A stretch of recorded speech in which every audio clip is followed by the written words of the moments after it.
Hi there, this is Gabe from Guideways. Today I'm going to show you a very quick and easy tutorial on how to center text in Notion.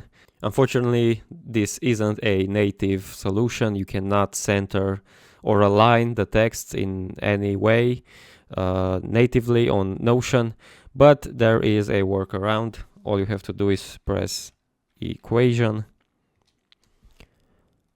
and enter your text here.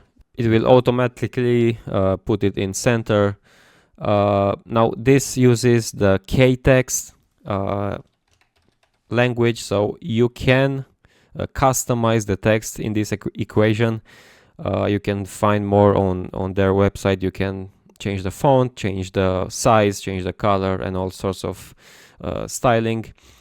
But yeah, that will be it. Let's hope Notion will fix this soon and add a very simple function that will allow us to align the text as we want natively.